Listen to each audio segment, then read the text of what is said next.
Ассалаумағалейкум қадірлі ағайын. Бүгінгі таңғы көріністі бауырсақтың үйірінен бастайық. Бауырсақтың үйіріне келдік.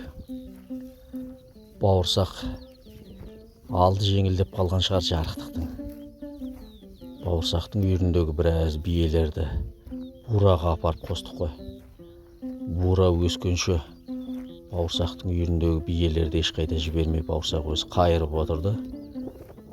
Содан кейін бура өсіп жетілді. Қазір бура 4 жасар айғыр болды. 4 жасар айғыр болдың, жігіт болдың. Өз отбасыңа, өз жанұяңа өзің қара. Мынау сенің еншің.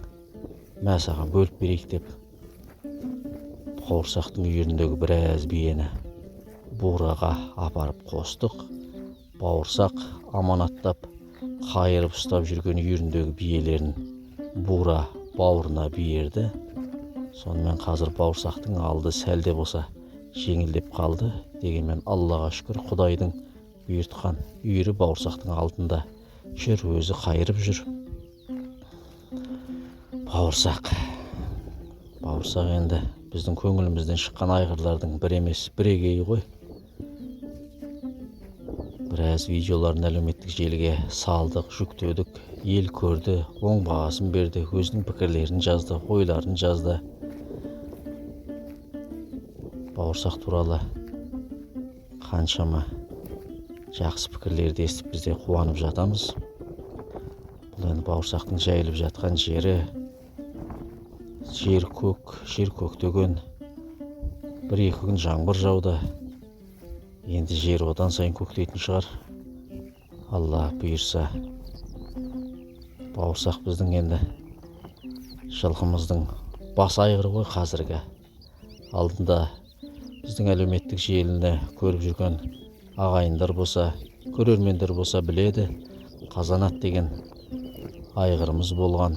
Оның балалары көбейіп кетті жаңағы. Байталдар, биелер өсіп жетіліп, үйірі молайғаннан кейін орнына Баймұра менен бураны алып келдік. Сосын Қазанаттың үйіріндегі біраз биені соларға бөліп бердік. Ал жетпегендерін бураға осы бауырсақтан алып қостық та Баймұраға торайғырдан алып қостық. Міне біздің бауырсақ деген айғырымыз. Мұғалжар айғыр бұл.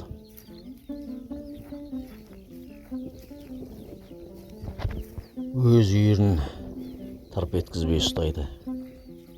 Үйіріп, ешбір айғырға бермейді. Келген айғырларменен жекпе-жекке шығады кәдімгі. Бетпе-бет келеді. Бура екеуі біраз шайқасып еді. Қазір екеуінің жайылып жүрген жайылымдары, өрістері сәл бір-бірінен алшақ болғаннан кейін екеуі бір-біріне қарсы келіп төбелесуді қойды. Бәлкім жақындап келсе тағы қырылысатын шығар. Бауырсақ, қалайсың, қалай жағдай? Үйіріңдегі биелерді бураға қосып жіберді. Менің үйірімдегі биелерімді алып кеттіңдер деп өкпелеп жүрген жоқсың ба бізге? Ренжіп жүрген жоқсың ба? Сен шаршамасын, сен қиналмасын дедік. Бауырсақ пен Баймұра өсіп жетілгенше, екеуі 4 жасқа толғанша қаншама биелерді жалғыз өзің қайырып ұстап, сол уақытқа дейін шыдап бердің. Сосын еншілерін өздеріне жеке-жеке бөліп шығарып бердің. Сол үшін де саған көптен көп рахмет айтамыз. Енді алдыңдағы үйіріңде қарап, оларды да сондай мол көп сапалы қылып жеткіз енді.